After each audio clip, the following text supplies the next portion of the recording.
இயேசு கிறிஸ்து நாமத்தில் உங்கள் அனைவரையும் அன்போடு கூட வாழ்த்துகிறேன். இன்றைக்கு நாம் தியானிக்க போகிற தலைப்பு நல்ல பங்கை தெரிந்து கொள்வோம். வசனம் லூக்கா 10:42.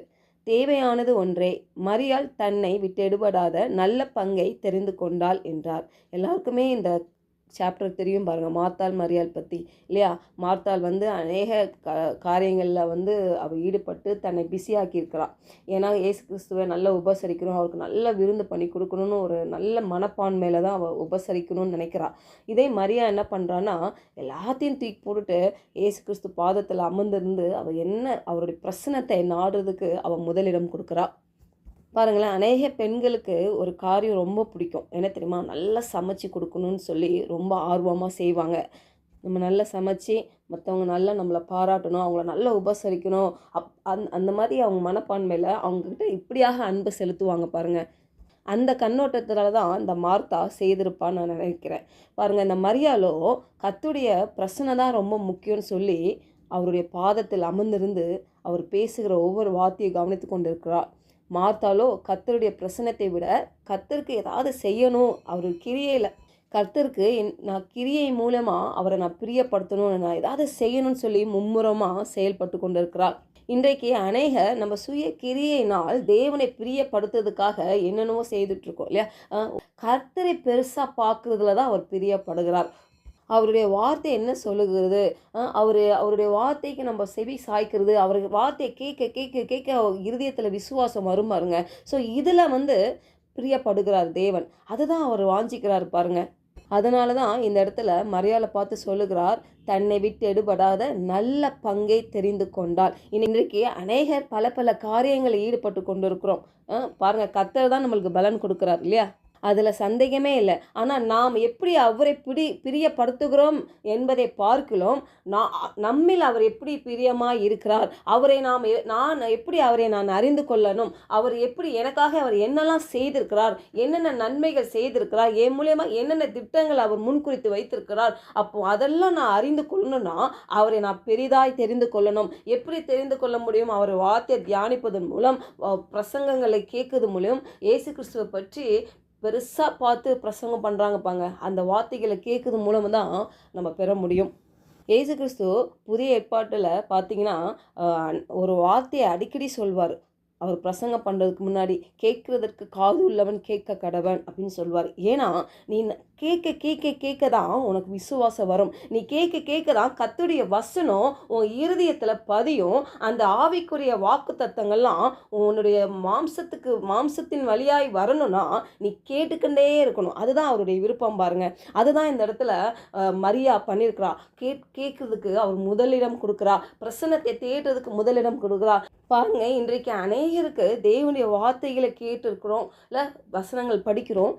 பாருங்க, சில பேர் பார்த்தீங்கன்னா வாரத்துக்கு ஒரு நாள் மட்டும் கேட்பாங்க, அது கூட சில டைம் கேட்க மாட்டாங்க.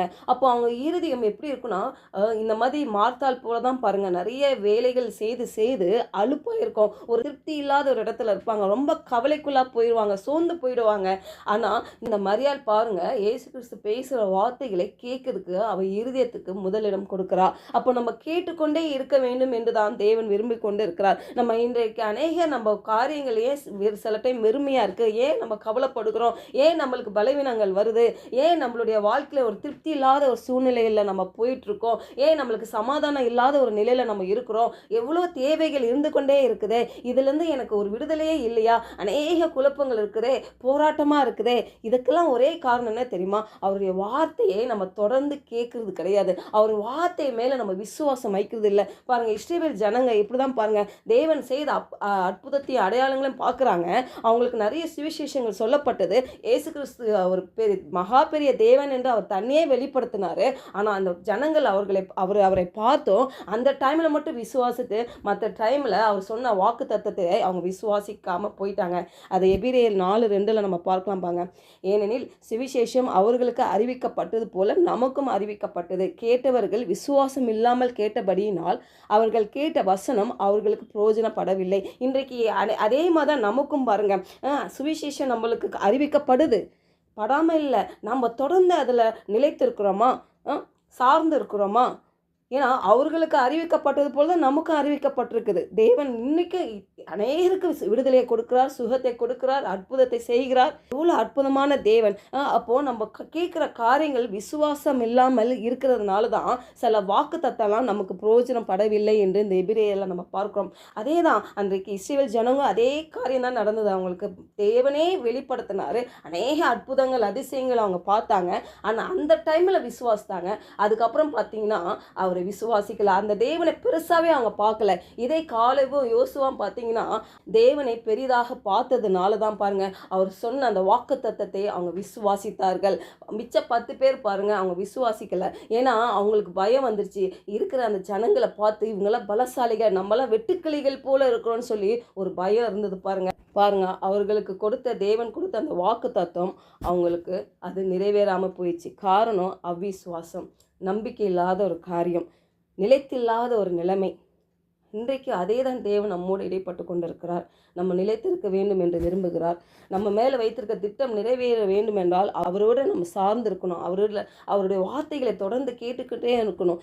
இயேசு கிறிஸ்துவை பெரிதாக காட்டுகிற பிரசங்கங்களை நம்ம கேட்டுக்கொண்டே இருக்கும் பொழுது நம்ம விசுவாசம் வளரும். எப்படி ஒரு மரியா நல்ல பங்கை தேர்ந்தெடுத்தாலும் இன்றைக்கு நாமும் அப்படியாக டெய்லி அவருடைய வார்த்தை கேட்கறதுக்கு நம்ம விட்டு கொடுக்கலாம். ஜெபிக்கலாம். பரலோக தகப்பனே, இந்த காலை வேளையில் எங்களோட இடைப்பட்டதுக்காக உமக்கு நன்றி ராஜா. ஆண்டவரே, நாங்கள் அப்பா கேட்குற வசனம் ஆண்டவரே எங்களுக்கு பிரயோஜனப்படும் வகையில் ஆண்டவரே நாங்கள் நிலைத்திருக்கவும் சார்ந்திருக்கோம். இப்படிப்பட்ட ஒரு பெரிய தேவனை ஆண்டவரை நாங்கள் மகிமைப்படுத்தவும், துதிக்கவும், ஆராதிக்கவும், அவரை அறிந்து கொள்ளவும் ஆண்டவரை எங்களை விட்டு கொடுக்கிறோம். பரிசுத்த ஆவியானவர் அப்படியாக ஆண்டவரே இந்த மரியாதை போல நாங்கள் நல்ல பங்கை தேர்ந்தெடுப்போம் என்று இயேசுவின் நாமத்தில் விசுவாசிக்கிறோம் நல்ல பிதாவே. ஆமென்.